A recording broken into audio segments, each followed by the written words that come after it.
In this video, I'm going to share with you the big financial opportunity that nobody is talking about that all high-level agencies should be focused on from day one at their business. My name is Mike Cooch with Services That Scale. If you're not familiar with me, I've spent my entire career selling to small businesses, and I've built multiple seven-figure service businesses, and I've been able to exit one of those businesses for a valuable exit. And what I'm going to share with you in this video is directly related to my experience and not just a theory. And this will be the biggest payoff for you if you build your agency with the strategies that I'm going to describe in today's video. I am also one of HighLevel's first and biggest affiliate partners, and you will see a link down below here that takes you to my bonus package for anybody that invests in HighLevel through me or upgrades in HighLevel through me. And if you have any questions about that, please just leave them in the comments in this video and I'm happy to answer them, or use the chat widget on that page and my team will respond to you as well. And of course, just realize that if you do invest in HighLevel through me, I do get a commission from them, and in exchange for that commission, I provide community and training and support to help you succeed in building your agency. If you have been selling agency services to small businesses, or that's something that you're interested in, there's no doubt that you've already come across HighLevel, and maybe you're already very familiar with the advantages of why you'd want to build your business using HighLevel as a foundation for your service delivery. Just to summarize really quickly, HighLevel has made it very easy for us to offer tools and very standardized, what I call productized services to small businesses at very high margins, and really make the delivery of all of these things much easier, much more efficient, which allows us to build a business in this space for the first time that is truly scalable, truly high margin, and can give us a really nice lifestyle. Digital agencies no longer have to sell just what I call time and talent services, where you're doing custom work for small businesses that really can't afford to pay you for those services. The old agency model was a brutal model where people were never really getting ahead, and HighLevel is allowing us to have a totally different approach in this industry and really changing the fortunes of people in this industry. So we're all incredibly grateful for that. But what nobody is talking about yet is actually the biggest opportunity that HighLevel gives us for a huge financial win. And that is selling your business when you are eventually done and you want to get out of the business, which almost all of us will at one point or another. Selling your business is where the big financial win comes from starting and running your own business. Yes, along the way, you want to make as much money as you possibly can, but no matter how much money you're making along the way, you're going to make more when you sell the business if you have set things up to sell that business successfully. And that's a very important if, because the tragic thing is that most small business owners of all kinds do not do that. They're simply thinking of their business as a piggy bank from the day-to-day operations, and they're not thinking about the big win at the end. And if you don't plan for it, you are most likely going to screw it up. And again, tragically, many small business owners never actually get to sell their small business or sell it for a fraction of what it's actually worth, because they have not taken advantage of the strategies and tactics that I'm going to cover in this video. Now, why is it such a big opportunity to be able to sell your agency, specifically if you are a HighLevel partner? Well, I saw this in my previous industry, in the IT industry, which very similar to what's happening in the digital marketing space right now. There was a particular CRM platform, a piece of software very similar to HighLevel, that most of the industry ended up operating on. When that happens, it standardizes all of these businesses on a single platform, and it creates a huge community of successful businesses. So that means two things. One, you have a huge community of ready-made buyers that are already out there. You know that there's successful high-level agencies. You can see them winning all the awards. You can go to the summit each year and meet them and build relationships with them, which you should. That built-in community of buyers just makes it dramatically easier to find somebody to ultimately take your business when you want to sell. And the second thing that it does is, because we're all going to be standardized on this platform, it makes everything about buying your business and integrating it into my business so much easier. I mean, think about it, if you were trying to buy another agency and they were using totally different software, totally different types of services, even if that business was doing well, it creates a lot more headaches for the buyer to figure out, okay, how am I going to take this business, make it a part of mine, and really continue to run that operation, run both operations successfully? It's a real challenge. But when I know that you're using the exact same software that I'm using, and I'm super familiar with it, I'm super comfortable with it, again, my confidence goes up and I'm going to be willing to pay more, and I'm going to be willing to make that transaction happen faster. So this community that HighLevel is creating of winning agencies that are going to be doing well financially, scaling, have money, and have relationships with other people, we're going to see a lot of transactions happen in this community in the years ahead. Now, you may be wondering why I'm qualified to share this with you, and I totally get it. When I built my first service business selling to small businesses, it was in the IT management space. And I created a business that productized services in that field for the first time, and we really did revolutionize that particular market and had great success because of it. We grew a really nice recurring revenue business with multiple offices across the country. I acquired a couple of businesses, so I have the experience of looking at a business to buy from that side of the equation. And then ultimately, I was able to sell my business to a strategic buyer. And by that, I mean somebody who was willing to pay more than the normal financial metrics for that business, because it was a strategic fit to really help them grow their business in unique ways. And that was a result of a very deliberate process from day one at my business. I knew that I wanted to sell that business at some point, and I took very deliberate steps from day one to make sure that I could do that. So that experience is what I'm going to share with you today. And it is, again, the biggest opportunity in this space that nobody's talking about. And I'm so excited for the industry because it's going to create huge wins for so many of us. Okay, before I get into some of these specific tactics, the most important thing that I want you to understand when you're thinking about the possibility of selling your business one day is that selling your business is just like selling any other kind of high-end product. And I want you to imagine if you were buying a car that was a really high-end car, or you were buying a really high-end home. There is a huge amount of risk and trust that goes into that process, right? And making you confident as a buyer. I mean, let's just say that that luxury car that you were buying was a used car, and you're not sure how that car had been treated. Had it been in any accidents? Had it been well maintained? Maybe you can't get the records to prove those things. What would that do to your mindset and your willingness to pay top dollar for that car? Of course, if you couldn't find the records, if you couldn't get the records from the seller that were proving that they had taken really good care of that car, that all the maintenance had been done, it hadn't been in any accidents, that the odometer reading was actually accurate, well then of course you're going to lower the price, lower the price, lower the price that you're willing to pay for that car.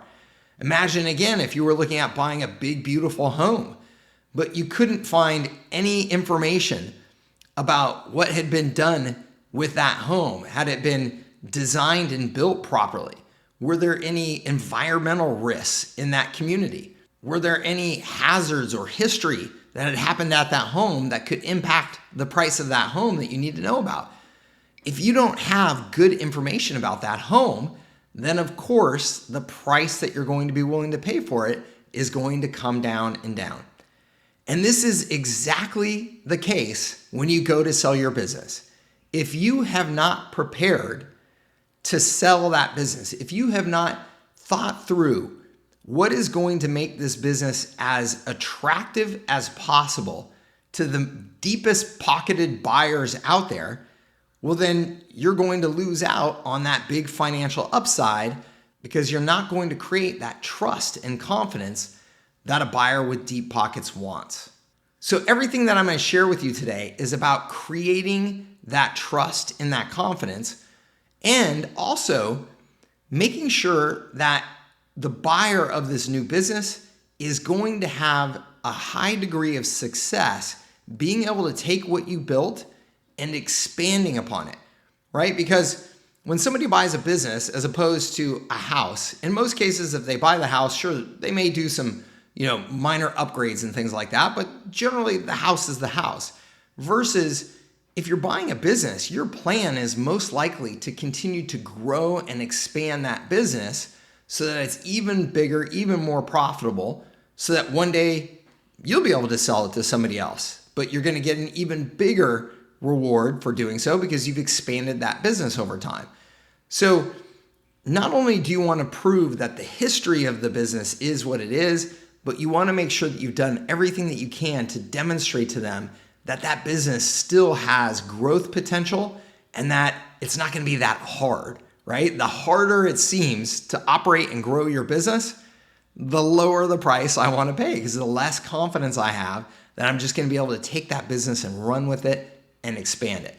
Okay, so if you understand those mindsets, in particular, if you understand that mindset of the buyer and what they're looking for, you're going to be much, much more successful in being able to sell your business one day.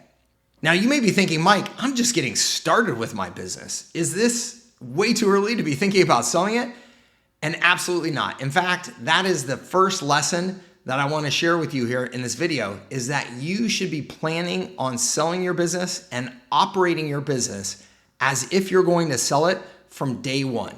That was one of the most important things that I did at my business, was that from day one, I thought of it like I was building as close as I possibly could to a McDonald's franchise.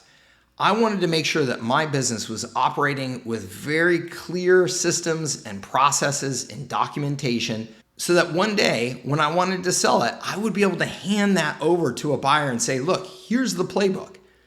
And because of that thinking from day one, we made so many decisions along the way that were designed to help us sell the business successfully one day. So day one is the right time to get started in thinking about how you're ultimately going to sell your business. And the reality is almost every single owner is going to want to sell their business at one point or another. So it's a good idea to be thinking about it from day one. Okay, the second tip that I want to give you is to keep really clean books. What I mean by books is clean accounting and financial records. Okay, so if you go to sell your business and you tell the buyer, hey, this business is making $1 million a year in net profits, the first thing that they're going to want to do when they get serious about your business is they're going to want to look at the books, the financial records. If you have not been keeping proper accounting, if you have not had actual accountants reviewing your books every year and making sure that they're legitimate, that you're following what are called GAAP accounting processes, you are going to dramatically reduce the confidence of the buyer and dramatically reduce the price that is going to be paid for your business. I experienced this when I bought a business in Los Angeles. The gentleman who owned it had been running this business for like 25 years, and he was swearing up and down that here was how much his business made. But unfortunately, he did not keep clean books at all. He was doing all kinds of stuff under the table, which is very common for small business owners because they're trying to avoid the tax man and maximize what they can put in their pocket. But there's right ways to do that and there's wrong ways to do that. The right way is to take advantage of every tax loophole that you possibly can, absolutely. The wrong way is to keep a separate set of books where you're doing shenanigans and avoiding taxes and making you look like a little bit of a criminal. Nobody is going to then really trust what you have to say and trust what your business is all about when they go to buy it. And so that price is going to come way, way, way down, which is what happened to this gentleman when I bought his business. I negotiated him way down from the starting asking price because I knew that the clean books didn't exist. You don't want to be in that situation. He ended up having to get way less for his business than it was probably actually worth. So keep clean books from day one. Right, number 3, build your business on recurring revenue. I cannot stress this enough. This has been the most important financial decision that I have made in my career, is that I only build businesses based on recurring revenue. Recurring revenue is an entrepreneur's dream situation. When you know that there is money coming in every single month with predictability, and a potential buyer can see that and they can see that track record of the money just coming in, And ideally, it's coming in automatically on credit cards, so they don't even have to do a bunch of collections to get that money. The confidence of the buyer soars, right? I know that if I'm cutting you a check today for your business, I'm going to start getting cash flow tomorrow, and I don't really have to go out and do a bunch of extra effort to get it. That's a huge confidence boost. So you want to build your business based on recurring revenue from day one. How do you do this? You only sell recurring revenue. And I know that may sound simple, but I cannot stress enough that it is the single most important decision you will make. And I see so many agencies still to this day, even though I've been shouting this from the rooftop for 15 years, I see so many agencies that still are not selling just recurring revenue. If you go out and you present a small business with an option to get your services for a one-time fee or to pay with recurring revenue, most small businesses are gonna just take the one-time fee option because it's mentally less commitment for them. You have got to structure your services so that you are selling recurring revenue. If that's what you sell, that's exactly what will happen in your business. You will build a recurring revenue business. So make a firm decision, cut off your other options, and only have recurring revenue service packages at your business.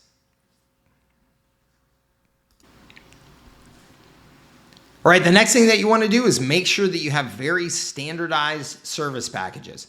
At my businesses, I've always tried to create just a maximum of 3 core service packages that I'm offering to my customers, and every customer fits into one of those 3 with very, very little customization of any kind.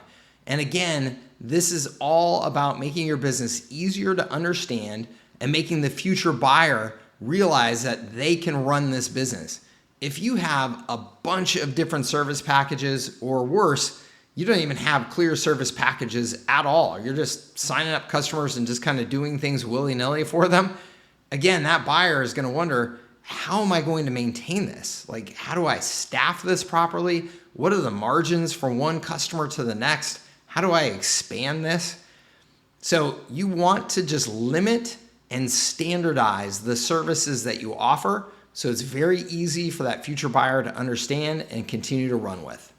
Okay, the next tip, very similar to standardizing and actually a great way to standardize, is to focus on a particular niche. So let's say that all of your customers are restaurant customers or chiropractic customers. This has some real advantages for a buyer. One, again, the simplicity of knowing that we're taking on all of the same types of customers with all the same types of services just makes the business easier to run. But second, you're going to find buyers that are already in that niche. And so buying your customers is an easy way for them to become even more dominant in that niche. And that's a real attractive value proposition for a buyer, right? The more domination you have in a particular niche, the more valuable your business is. So if you're servicing chiropractors and the buyer already has a bunch of chiropractic customers and they can just add yours in, that's a very, very fast and simple way for them to increase the value of their business in a pretty big way. But also, there may be agencies out there that are not in your niche and they want to get into your niche. And so that makes you very attractive as well. Versus, I want you to think about, if you have customers that are just kind of all over the place, you're taking on every type of customer out there, it's much harder for the buyer to get a real clear picture as to how they're going to operate that business and as well as to how they're going to increase the value of that business. So focusing on a niche is a really nice way to make those services that you're offering more standardized just by the nature of the fact that it's one industry, but it also gives some real advantages to the buyer as well. The next tip is that you can get a similar boost in value for your business if you can really dominate in a regional area or a specific city. So you could do this in a particular niche. So let's say that you are a home services contractors agency in San Diego and you were really dominating in the San Diego market. You had built up a recognizable brand and you had captured a lot of those customers in that market. That's a really nice way to increase the attractiveness of your business, because anybody that's going to come in and compete in that market now, they're going to face a lot of headwinds if they have to go against a really dominant player in that particular market. I know myself, when I bought that business in Los Angeles, it was much easier for me to imagine just buying the customers overnight rather than having to go out and compete against somebody that had been there for 25 years. No matter how bad of a job he was doing with keeping his books, he had a lot of relationships in that market. And I just thought, wow, it's going to be tough for me to go in and break those relationships and try and sell somebody. So why not just buy the customers? If I can make the math work, it makes a ton of sense for me and saves a lot of time. So again, rather than having customers all over the place, try and focus on a particular market and dominate that market. Right, the next really important tip is to minimize custom work for customers.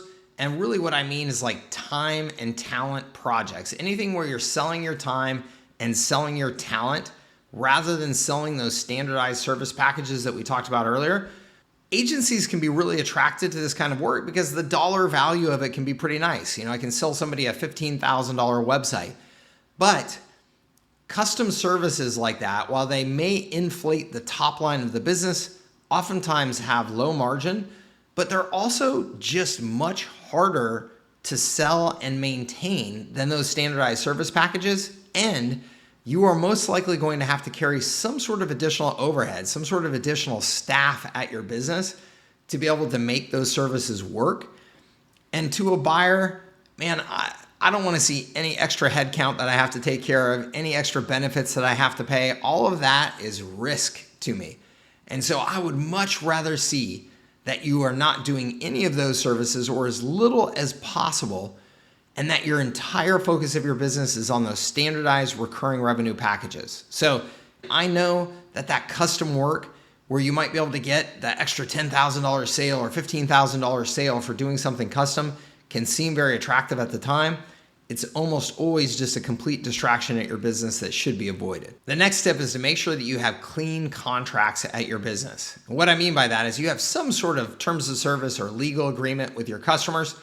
You don't want these to be customized from customer to customer, one.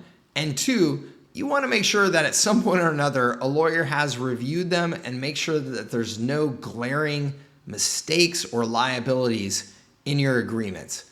The last thing that a buyer wants is to be surprised. And so if they're coming in and taking a look at your contracts and they're seeing that you have very obviously sloppy contracts, some liability in there that's not covered, or you have contracts that are just different from customer to customer, that's a big red flag. That means that I may have to go out to all of your customers and recontract them, essentially give them a new standardized agreement and have them sign that. And that's the last thing that I want to do as a buyer, because that means that I'm now introducing this opportunity for those customers to reevaluate the relationship and go, maybe it's time to do something different. So don't give them any reason to have to do something like that. Make sure that your agreements have been reviewed, that they're tight, and that they're consistent across all of your customers. Next is that you want to get your business as big as you possibly can before you sell. And now I know that may seem just intuitively obvious, because the bigger your business is, the more you should be able to get for it. And that's true. But you should understand that there are actually some milestones where your business will get more valuable at an accelerating rate.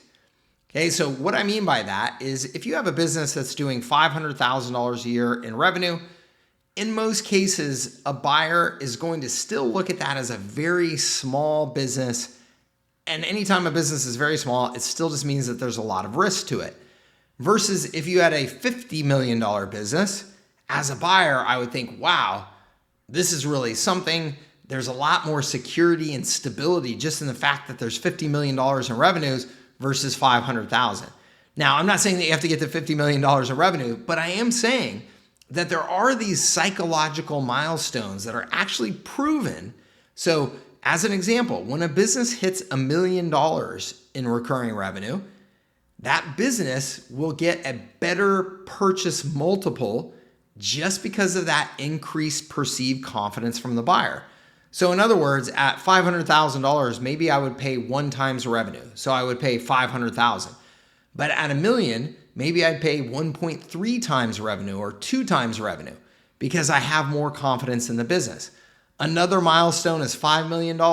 Another milestone is $10 million. And in fact, at $10 million is usually when you can start to get like private equity firms involved in the business, which just means a lot more money coming into the scene. So get your business as big as you can, but understand those psychological milestones. And if you're getting close to a psychological milestone, you may want to hold off for a little bit and press to that next level before you sell, because you could really maximize the dollars that you're going to get. Okay, I've got one final tip to give you here. And actually, before I do that, a little plug to make sure that if you are interested in learning more about working with me, there'll be a URL down below here where you can get information about all of my bonuses. And if there's an opportunity to work with you, I would love to. Now, the final tip, this is really critical, is to make sure that you mentally understand, similar to what I said in the introduction of this video, is that selling your business is like selling any other really valuable product. And what I mean by that is that everything matters in that process. So if you think about, again, if I'm going and buying a luxury car or a luxury piece of jewelry, everything has been designed in that process to make sure that I feel good about spending my money, right? If I go to a luxury car dealer, it's going to be totally different than just going to the Ford dealership down the road. If I go to buy a really high-end piece of jewelry, it's going to be in a beautiful showroom, and the way that I'm treated and the way that people are dressed and everything about it is going to be very different than if I just go to Costco and grab, a diamond or a watch there. The same diamond, same watch, but it's at Costco. It's a totally different experience, and I'm going to pay a different price. These things matter. And so you want to really realize that selling your business is a marketing process. You want to package everything up as nicely as you possibly can. And you want to then present that your business is for sale to multiple potential buyers. Because the more demand that there is for that limited supply, the more valuable your business is going to be in the eyes of the buyer, and the more that price is going to be driven up. So if you see the way that an investment banker sells a business, they will package everything up, make sure all the financials are really nice and tight. They'll put together a nice presentation about why that business is such a great business.